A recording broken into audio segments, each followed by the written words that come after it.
My name is Agnes Periwinkle, and I am 87 years old. Most folks, when they hear that, picture a frail little lady, perhaps knitting by a window, lost in a haze of yesterday. And yes, some days, that might be true. But not today. Today, my mind is sharper than a tack, fueled by a memory that still burns like a wildfire. I sit here in my small, sun-drenched living room in Harmony Creek, the same room where my late husband, Arthur, and I raised our only son, Michael. The worn floral armchair still bears the faint imprint of his favorite reading spot. I run a gnarled hand over the patchwork quilt draped across my lap, each square a story. This one, a scrap from Michael's baby blanket, that one, from Arthur's old work shirt. They speak of a life lived, a family built, and a love that, for a long time, felt unbreakable. Our life was simple, but rich. Arthur was a carpenter, his hands calloused but kind, always smelling of sawdust and honest work. We didn't have much, but we poured every ounce of our love and meager savings into Michael's education. He was a bright boy, with an ambition that we knew would take him far beyond the quaint borders of our small town. He spoke of startups and venture capital with a glint in his eye that was both exhilarating and a little intimidating. When he secured a scholarship to a prestigious university, we celebrated like we'd won the lottery, even though it meant he was venturing into a world far removed from our quiet lives. We never asked for anything in return, only that he be a good man and never forget the values we had instilled in him. As the years went by, his calls grew shorter, the warmth in his voice replaced by a kind of hurried efficiency. He was building an empire, he said, and empires required absolute dedication. When Arthur fell ill, Michael sent money, a substantial amount, but he never came to visit. Arthur passed away with a high school photo of Michael clutched in his hand. The silence in the house after that was deafening. I tried to sound cheerful when I called Michael to discuss the doctor's suggestion of assisted living. To my surprise, he was enthusiastic. "Mother, that's a brilliant idea," he'd exclaimed. "I have a better one. Cassandra, my wife, and I have just moved into our dream home. We want you to come live with us." The words hit me like a bolt of lightning. Live with them? After all this time, he wanted me? A wave of warmth washed over me, a feeling of belonging I hadn't felt in years. It was everything I had secretly longed for. The excitement of Michael's invitation swept through me like a fresh breeze. I packed my life into a few boxes, my precious quilt, a worn photo album, Arthur's favorite pipe. Michael sent a sleek, black sedan to pick me up. The journey took us into an enclave of sprawling mansions nestled behind towering iron gates, a world of unimaginable wealth. The car turned onto a long, winding driveway, at the end of which stood Michael's house. It wasn't a house, it was a fortress of glass and stone, gleaming in the afternoon sun, with a fountain spraying water high into the air. I gasped, my hand flying to my mouth.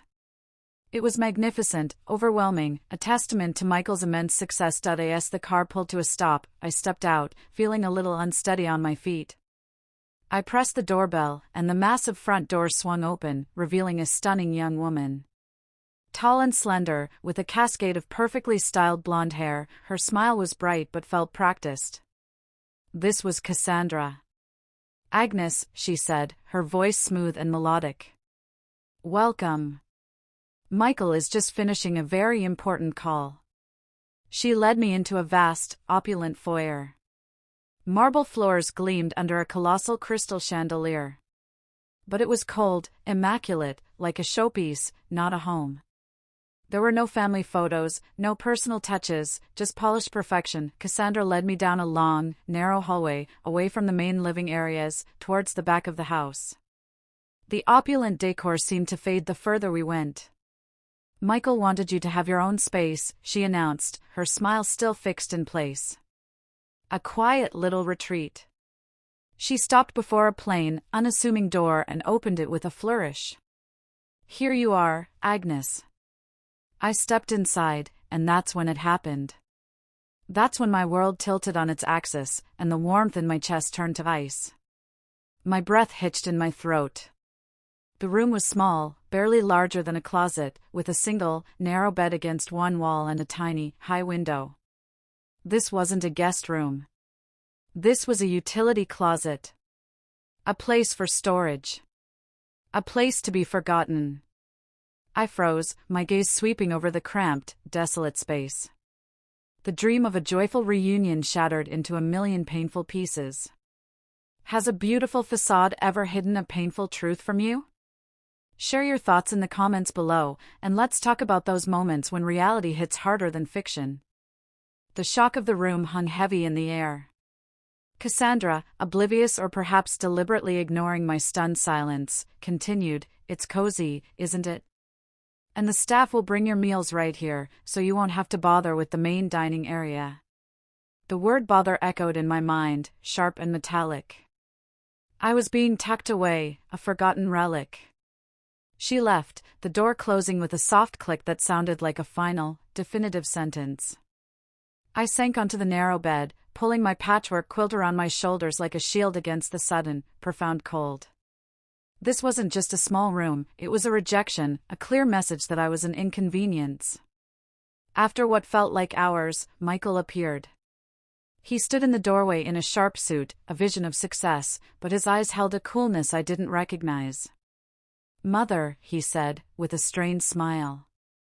What is this, dear?" I whispered, my voice thick with unshed tears. His smile faltered, replaced by a hint of irritation. "It's your room, Mother," he said, his tone carefully neutral. "We have a very demanding lifestyle.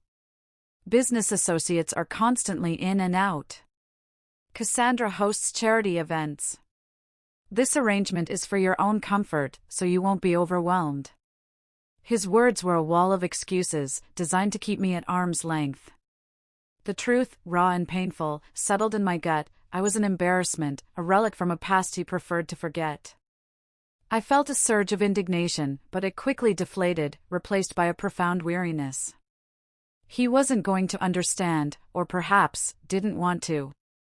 "I understand, Michael," I said, my voice flat, devoid of emotion. It was a lie. I didn't understand. But I was too tired to fight. He seemed to visibly relax.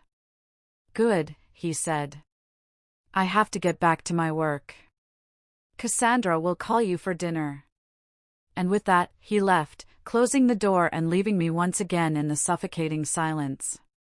Outside, I could hear faint sounds of laughter, the clinking of glasses.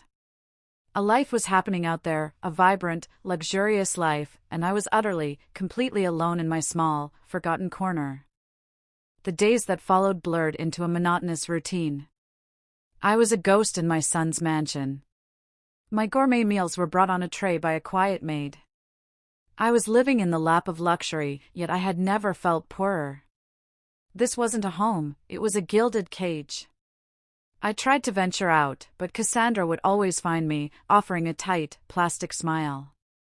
"Agnes, dear, are you comfortable? Let me have Maria fetch you a cup of tea, in your room." The message was always clear: disappear. My one comfort became the gardens, where I met Elio, the head gardener. He was a kind, weathered man who would sometimes leave a perfectly bloomed rose on the bench where I sat. That simple gesture was a lifeline in an ocean of indifference. One afternoon, I overheard Cassandra on the phone by the pool, her voice sharp and brittle. "I don't know what Michael was thinking," she said with disdain. "She's just there, wandering around like a lost ghost. It's a dreadful look, having his senile old mother underfoot when the Vanderbilts are coming for brunch." The word senile struck me like a physical blow. To her, I wasn't a person.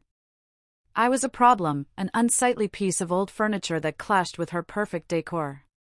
That night, as I lay awake, a quiet rage began to smolder beneath my grief. They saw me as frail, forgetful, weak. They did not see the woman who had managed a library for 40 years, who had nursed a dying husband. They had underestimated me. Being underestimated can be painful, but it can also be a hidden strength. Have you ever turned someone's low expectations of you into your greatest advantage? Share your story of resilience below. My new resolve gave me a strange purpose. I was no longer a lonely old woman, I was an observer. I used my invisibility as a cloak, sitting quietly in the library with a book on my lap, my eyes closed as if dozing, but my ears wide open. One evening, Cassandra was hosting a charity committee meeting. I hid behind a large potted fern in the hallway, the living room doors slightly ajar. After the meeting, only Cassandra and Michael remained. "The gala is set," Cassandra announced. "And having your mother here is the perfect final touch, Michael. It's brilliant." My heart hammered against my ribs. What did I have to do with her gala? Michael's voice was weary. "Cassandra, isn't this going a bit too far? She's my mother, not a prop." A cold, brittle laugh echoed from the room. "Oh, don't be so dramatic.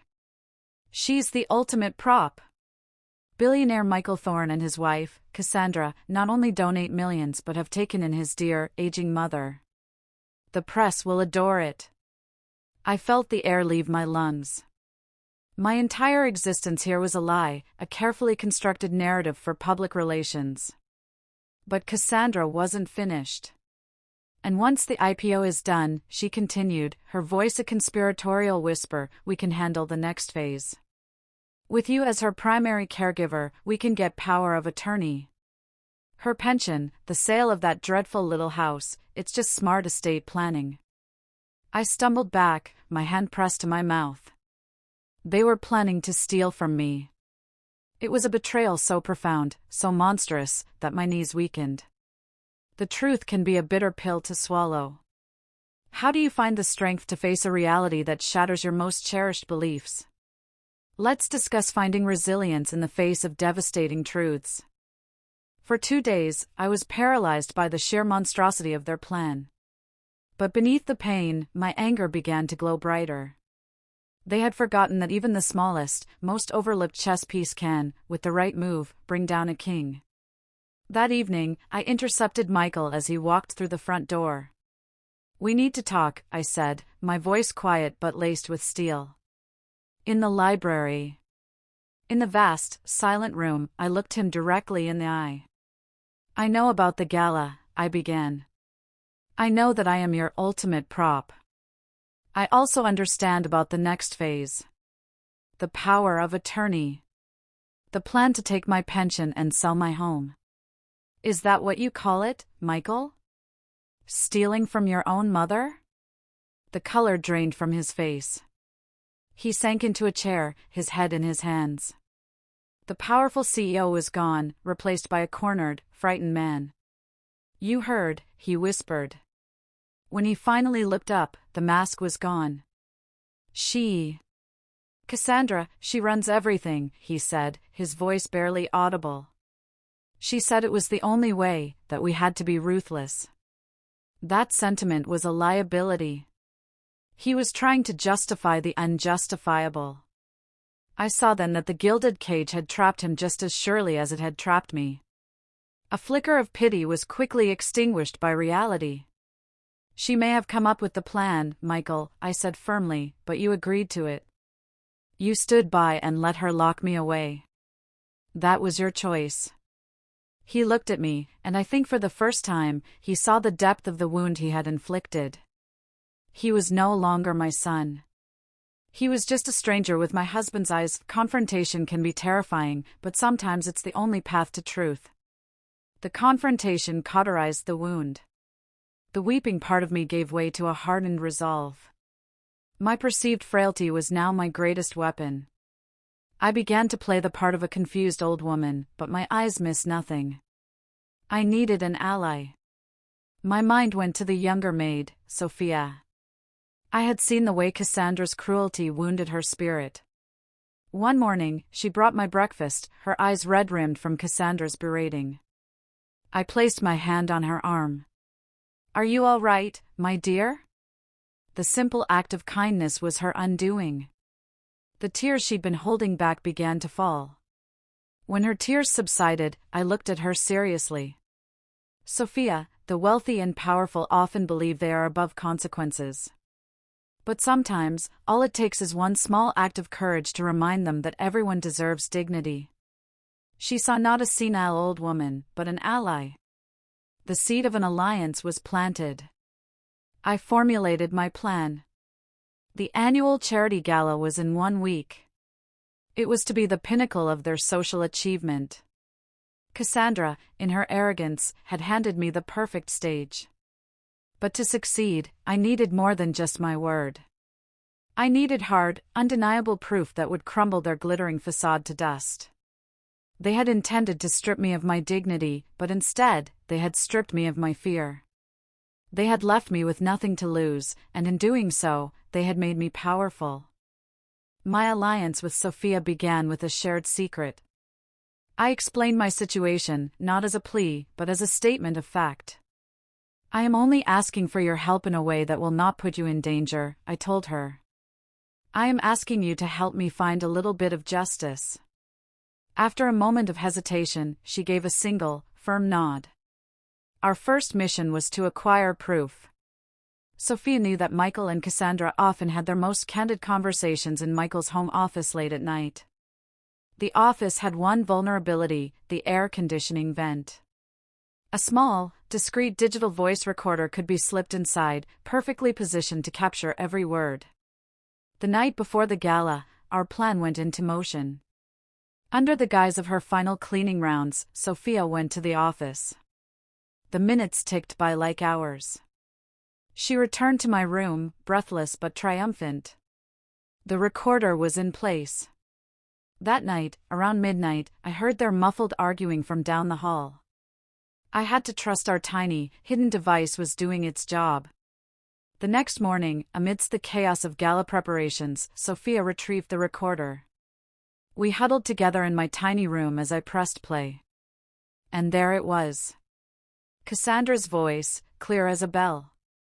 I don't care if she heard you, Michael. What is she going to do? They'll think she's a confused old woman. We'll have her declared incompetent so fast her head will spin. Then Michael's weak voice, confirming the plan. I felt not pain, but a cold, hard certainty. I had them. The recording was the stone for my slingshot, and I was ready to face Goliath. An unlikely friendship can become the most powerful force for change. The evening of the gala arrived. The air hummed with the sound of a string quartet and the murmur of arriving guests. I clutched the small recorder in the pocket of my simple navy dress. It felt heavy with the weight of truth. As I entered the grand ballroom, Michael rushed to my side, beaming. Everyone, he announced, I'd like you all to meet my beloved mother, Agnes. A wave of polite applause rippled through the room. Cassandra glided over, cooing, we are so blessed to have her with us. The hypocrisy was so thick I could almost taste it. After an hour of mingling, Michael tapped a glass for attention. Before we proceed, he began, my mother has insisted on saying a few words. A little story, she tells me. He winked at the crowd, handing me the microphone with a smug smile. This was it. I took the microphone, my hand surprisingly steady. Thank you, Michael, I began, my voice clear and strong. I do want to tell you a story. It's a true story about a son who became a millionaire. He invited his aging mother to live with him, but when she arrived, she wasn't given a guest room. She was hidden away in a storage closet. She soon learned she was a prop. A tool to be used at a glamorous party, just like this one, to make her son look devoted so he could make more money. A collective gasp went through the crowd. I reached into my pocket and pulled out the recorder. But the worst part, I said, my voice ringing with cold fury, is what this son and his wife plan to do next. I pressed play. Cassandra's cruel voice filled the ballroom. We'll have her declared incompetent. The recording played on, every damning word echoing off the marble floors. The horrified faces of the guests turned to Michael and Cassandra, whose faces were ghastly white. I clicked off the recorder. That, I said, is my story. I turned and, without a backward glance at the ruins of my son's life, walked out of the ballroom and into the cool, cleansing night air, breathing freely for the first time in months. The truth, when revealed, can be more explosive than any weapon. Share a moment when you witnessed the truth come to light in a powerful way. What was the aftermath? The aftermath was devastating. Millionaire's elder abuse scheme exposed at gala, the headlines screamed. Michael's empire collapsed. His influential friends abandoned him. Cassandra left him within a week. The gilded cage they had built had come crashing down. A week later, a letter arrived from Michael. It was a simple, rambling, pathetic apology. He wrote that in losing everything, he had finally begun to see what was important. He had sold the mansion and placed his remaining fortune into elder care charities. He was moving away to try and be a man his father would not have been ashamed of. I read the letter and felt nothing. Some things, once broken, can never be mended. His path was his own to walk, it no longer had anything to do with me. My path led in only one direction, home. The taxi ride back to Harmony Creek felt like traveling backward in time. As we pulled onto my street, my little house stood just as I had left it. Neighbors were there to greet me, not with questions, but with warm hugs and covered dishes. This was true wealth. I sit here now, back in my floral armchair, the patchwork quilt on my lap. The house is quiet, but it is a peaceful quiet, filled with happy memories. Sophia writes to me every week, and Elio sent me rose bushes that are now planted in my front yard. My life is small again, it is simple, but it is entirely my own. I am not a prop, not a problem, not an afterthought. I am Agnes Periwinkle. I am 87 years old. And I am finally, truly, home.